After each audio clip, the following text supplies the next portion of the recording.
Hello friends, আসসালামু আলাইকুম। আমি নুসরাত জাহান।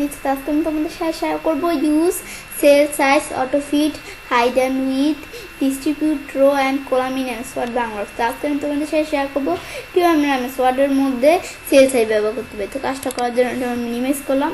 করার পর বিষয়টা করার জন্য এখন এই যে আমরা টেবিলের মধ্যে কাজটা রাখলে কিন্তু এই দুইটা টেব আসে, আবার বাইরের কাজটা রাখলে নাই। এখন এর মধ্যে থেকে আমি বলছি সেল সাইজের কাজটা দেখাবো। তো এখন বিষয়টা করার জন্য আমরা কি করব, এখন বিষয়টা করার জন্য এখন আমরা এই যে সেল সাইজের মধ্যে প্রথমে আমরা অটো ফিটের বিষয়টা দেখি। অটো ফিট এই বিষয়টা কি, অটো ফিট কন্টেন্ট। তো এটা আমাদের কি বুঝেছি, আমি ধরো এই বিষয়টা করার জন্য পুরা ইটা সিলেক্ট করলাম, করার পর অটো ফিটে গিয়ে অটো ফিট কন্টেন্টেই দেখতে পাচ্ছি কিন্তু আমাদের পুরো টেবিলটা অটো ফিট হয়ে গেল। এখন আবার আমি যদি এই যে এখান থেকে লিখি, আমি ধরো তোমাদের বিষয়ে দেখাইতেছি। তো এখন এখান থেকে আমরা যখন আমাদের অটো ফিট কন্টেন্ট দিলাম, দেওয়ার পর আমাদের কিন্তু এই বিষয়টা ফিট হয়ে গেছে আমাদের কন্টেন্টটা। এখন এটা কি, আমরা যদি এখন লিখি এই ল্যাপটপের পাশে আমি যদি কোনো লেখা লিখলে কিন্তু এই যে কলামটা বড় হইতেছে, এই কলামটা বড় হইতেছে। তো এটা আমরা করতে পারি চাইলে, এটা দিলে এই কাজটা করে যে অটোভাবে ফিট হয়ে যায়। এই যে আমাদের কিন্তু এটার বেশি যায় না। আবার আমি ডিলিট করি, ডিলিট করলে আরও জায়গা থাকবে, সেই কাজটা করে না। আমাদের এখান থেকে ডিলিট করলে আবার কলামটা আগের মতো ছোটো হয়ে যেতেছে। তো এই বিষয়টা আমরা করতে পারি এই অটো ফিট কলামের মাধ্যমে, এই আমাদের অটো ফিট কন্টেন্টের মাধ্যমে। তো এটা দেওয়ার পর অটো ফিট উইন্ডোর কাজটা করার জন্য আবার আমরা বিষয়টা সিলেক্ট করি। সিলেক্ট করার পর অটো ফিটে যাই, অটো ফিট উইন্ডো দিলাম। এটা দিলে কি হবে, আমাদের উইন্ডোর মধ্যে মানে দেখো কীরকম আমাদের পুরো একবারে উইন্ডোর মধ্যে সেট হয়ে গেছে, আমাদের কোনো ইটি নাই, পুরো একবারে উইন্ডোর মধ্যে সেট হয়েছে বিষয়টা। এখন যদি বিষয়টা করি, এখন আমি চাইলে এই ল্যাপটপের মধ্যে লিখি, এই যে আমাদের এখানে কিন্তু এভাবে বিষয়টা লেখা যেতেছে। তো এখন আমাদের মানে এটা দিলে কি কাজ করবে, আমি যদি অটোফিট উইন্ডো দেই, আমাদের পুরা উইন্ডোর মধ্যে পুরা ইয়ের মধ্যে কিন্তু বিষয়টা আমাদের সেট হয়ে গেছে। এই ডকুমেন্টের মধ্যে পুরো উইন্ডোটার মধ্যে বিষয়টা সেট হয়ে গেছে। কিন্তু আমরা বলছি এটা দিয়ে সিলেক্ট করে অটোফিট কন্টেন্ট দিলে এরকম কন্টেন্ট অনুসারে অটো ফিটভাবে হয়ে যাবে, কলামের জায়গা যেটুকু এতটুকু থাকবে, মানে একবারে ফিট হয়ে যাবে ভালোভাবে। আর অটোফিট উইন্ডো দিলে পুরো উইন্ডোর মধ্যে ওভাবে যেটা দেখলাম এভাবে ফিট হয়ে যাবে। পরে একটা অপশন দেওয়া আছে কি, ফিক্সড কলাম উইথ। তো এটা দিলে কি কাজ করবে, আমি ধরো এটা আমরা এটা আগের মতো নিয়ে আসি, এটা আমি ধরো আগের মতো বিষয়টা নিয়ে আসি, ব্যাস নিয়ে আসলাম। নিয়ে আসার পর আমি এদিকে গিয়ে আমি যদি অটো ফিট কলাম উইথ দিই, দেওয়ার পরে এখন বিষয়টা আমরা দেখাতেছি। আমি ধরো এন্টার দিলাম, দেওয়ার পর আমি ধরো কিছু লিখি, আমি ধরো লিখলাম। লেখার পর কিন্তু আমরা আমাদের এই কলামটা যেটুকু আছে এতটুকু কিন্তু আছে, কলামটা কিন্তু আর বেশি বড় হইতেছে না। আমরা যেটুকু লিখলাম, লেখার পর এই যে লিখতে গিয়ার পর আমরা কিন্তু বাকি লেখার জন্য কলামটা বড় হইল না। এই যে আমাদের বাকি যে লেখাটা লিখলাম এটা নিচে পড়ে গেল, আবার লিখি, এই যেরকম রোটা বড় হয়ে এইভাবে কিন্তু বিষয়টা হয়ে যাচ্ছে, মানে কলাম ওই যে আগের মতো কিন্তু হয় না, ওভাবে হয় না। তো এখন এটা আমরা চাইলে এই ফিক্সড কলাম উইথ দিয়ে করতে পারি। কিন্তু আগে যখন কাজটা করছি আমরা যত লিখছি আমাদের এই কলাম তত বড় হয়েছে, কিন্তু এখন কিন্তু কলাম আর বড় হয় না, যেটুকু আছে সেটুকু আছে, উল্টো আমাদের রো বড় হইতেছে। এটা আমি লিখলে কিন্তু আর কলাম বড় হবে না, দেখবো এই যে আমাদের রোটা কিন্তু এই যে আমাদের আবার লেখার জন্য আবার এই যে এরকম জায়গা এসে পড়ছে, মানে আমরা এভাবে চাইলে লিখলে এভাবে লেখা হয়। এই আমি যদি আমাদের ফিক্সড আমাদের কলাম উইথ দিই, তো এটা দিলে আমাদের এই কাজ করে। কিন্তু আমি যখন এই যে অটোফিট কন্টেন্ট আর অটোফিট উইন্ডো দিছি, তখন লিখলে কিন্তু লেখার জন্য কলামটা বড় হয়ে যেত। এখন এটা আমাদের আর এখানে কাজ করে নাই। তো এইটা আমরা চাইলে বিষয়টা করতে পারি, ব্যাস এটা দেখলাম।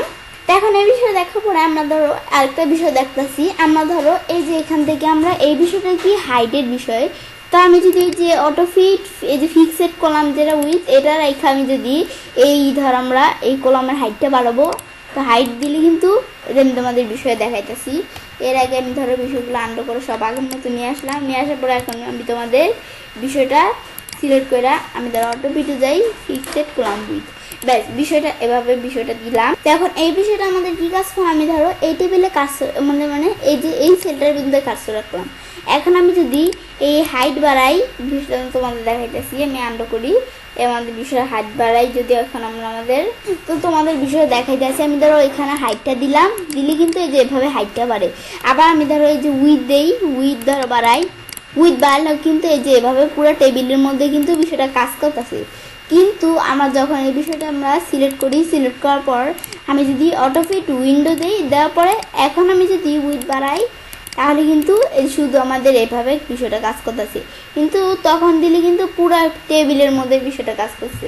এই যে বাড়াইতে পারি। আবার আমি যদি ডাইরেক্ট লেখা দিই, আমি ধরো লেখা দিলাম 3.7, এটা দেওয়ার পর আমি এভাবে দিলে এই যে এভাবে কিন্তু বিষয়টা হইলো, আমাদের শুধু এটা বাড়ছে, কিন্তু এটা দিলে কিন্তু আমাদের পুরো টেবিল লড়ে, মানে পুরো টেবিল বাড়ে উইথটা। এখন এটা আমরা করতে পারি, আমরা আন্ডো করে এরকম করে ফেললাম। তো এই বিষয়গুলো আমরা চাইলে করতে পারি। এখন আমরা আমাদের এখান থেকে এইটা দেখলাম, দেখার পর আমি ধরো আবার আন্ডো করে সব আগের মতো ফিটফাট নিয়ে আসি। ব্যাস সব আগের মতো নিয়ে আসলাম। নিয়ে আসার পর এখন আমি ধরো ডিস্ট্রিবিউট রো, তো এই বিষয়টা কেমন, আমি ধরো এখান থেকে এই যে এরকম আমি বিষয়টা তোমাদের দেখাইতেছি। আমি আন্ডো করি, আন্ডো করার পরে এই রোটা ধরো এমন বড়, এই রোটা ধরো এরকম, এটা ধরো আমি আরেকটু চিকন করে দিই বা আমি আরেকটু বড় করে দিলাম, এই রোটা আরেকটু বড়। তো এরকম আমরা সবগুলা রো এক সমান না, সবগুলারও কিন্তু এক সমান না। এখন আমরা আমাদের এখান থেকে ধরো তোমাদের বিষয়টা দেখাইতেছি, আমি ধরো এখানে কিছু লিখি, ব্যাস এটা আমি ধরো বিষয়টা করলাম। বিষয়টা করার পরে এখন আমরা আমাদের কিন্তু দেখতে পাচ্ছি সবগুলারও সমান না। এখন আমি যদি এই সবগুলাকে আমরা এই পুরো টেবিলটাকে সিলেক্ট করে আমি যদি ডিস্ট্রিবিউট রো দেই, তাহলে কিন্তু এখন আমাদের সবগুলা রো কিন্তু এক সমান, এটা যেরকম এটাও সেরকম, এটা যে সাইজ এটাও সেই সাইজ। কিন্তু আমরা আমাদের এখান থেকে আমরা কিন্তু আগে কিন্তু অন্যরকম ছিল, একটা ছোট আরেকটা বড় আরেকটা এরকম সেরকম, কিন্তু এখন যদি আমরা যখন পুরোটা সিলেক্ট করে ডিস্ট্রিবিউট রো দিলাম তখন সব রোগুলো সমান জায়গা মতো একবারে। এখন এটা দেখার পর ডিস্ট্রিবিউট কলাম, তো কলামের বিষয়টা এই যে একটা কলাম দেখো কিরকম উল্টাপাল্টা হয়ে আছে, সবগুলোকে সমান বানাবো, সেজন্য পুরো টেবিলটাকে সিলেক্ট করে ডিস্ট্রিবিউট কলাম দিলাম।